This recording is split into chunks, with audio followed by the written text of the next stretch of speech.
The flag of Washington's District of Columbia has 3 red stars, one for each city-state in the 3-city empire. This corporate empire of 3 city-states controls the world economically through London's inner city, militarily through the District of Columbia, and spiritually through the Vatican. The Constitution for the District of Columbia operates under a tyrannical Roman law known as Lex Fori, which bears no resemblance to the U.S. Constitution. When Congress passed the Act of 1871, it created a separate corporate government for the District of Columbia. This treasonous act allowed the District of Columbia to operate as a corporation outside the original Constitution of the United States and outside of the best interests of American citizens.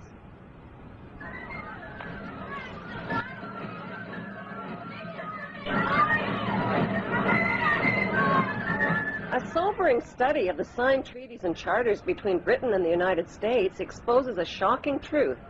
The United States has always been, and still is, a British Crown colony.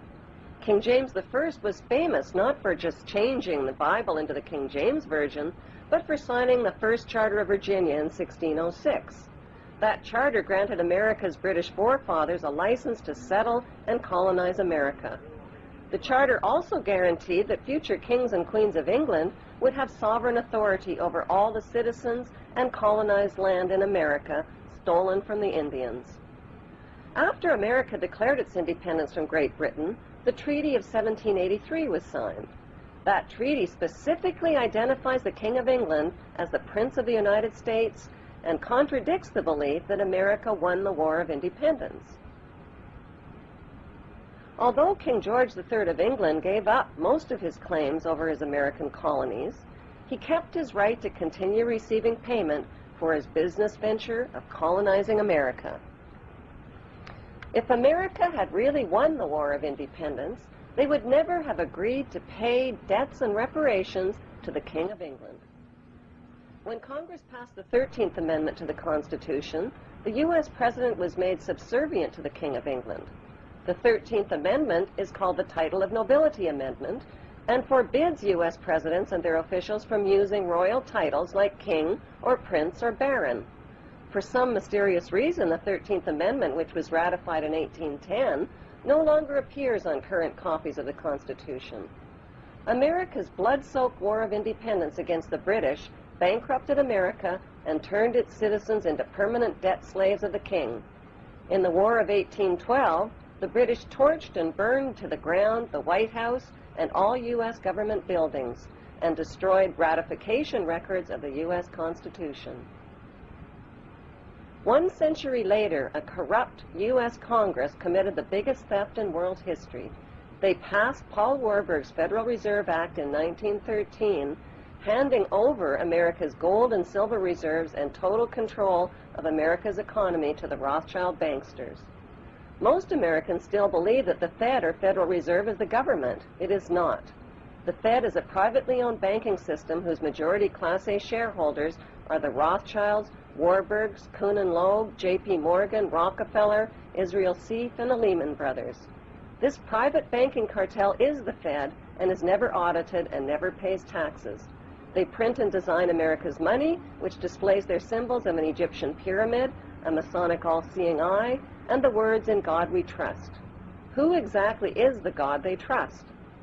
They also collect American taxpayers' money through the IRS. Then they loan it back again with interest to pay for roads, bridges, and other public works. Most U.S. citizens believe that the United States is a country and that the President is the most powerful man on earth. The United States is not a country. It is a corporation, and the President is President of the Corporation of the United States. He and his elected officials work for the corporation, not for the American people. Since the United States is a corporation, who owns the corporation of the United States? Like Canada and Australia, whose leaders are prime ministers of the Queen, and whose land is called Crown Land, the United States is just another Crown colony. Crown colonies are controlled by the empire of 3 city-states. At the center of each city-state is a towering, phallic-shaped stone monument called an obelisk that points skyward. In D.C. city-state, The obelisk, known as the Washington Monument, was dedicated to Freemason George Washington by the Freemason Grand Lodge of the District of Columbia.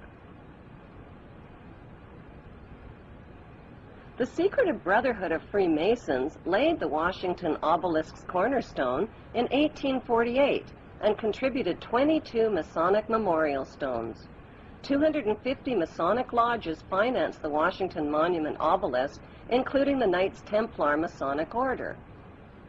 At the heart of London city-state is a 187-ton, 69-foot-tall Egyptian obelisk called Cleopatra's Needle. It was transported from Egypt and erected on the banks of the River Thames. In Vatican City, another Egyptian obelisk towers high above St. Peter's Square.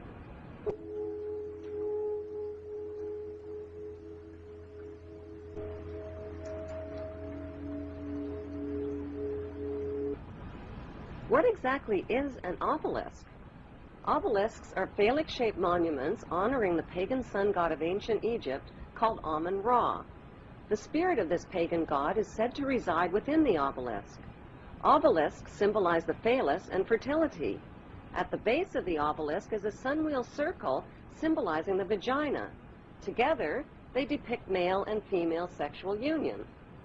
Worshippers of Amun believe Amun is the supreme god and creator of all things, and can transform himself into other gods, like Osiris, the god of the underworld, or Seth, the god of evil and chaos.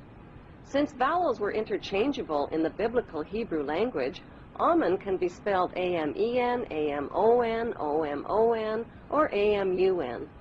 Today, Amun is one of the most popularly used words in the entire world. It is used in all languages by Christians, Muslims, Hindus, and Jews at the end of prayer.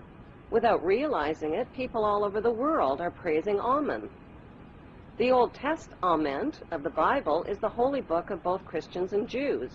Amun is repeated over and over again throughout the Bible and is hidden within the word testament. The word Amun literally means the hidden one. Many are fooled into believing that Amun means so be it or truly, but in Kings 1 verse 36 of the Old Testament, Amun is identified as the Lord God of my Lord. Why in the world would the Vatican, a fortress of Puritan Christian values, erect a monument symbolizing the pagan god Amun and sexual intercourse right in its own front yard?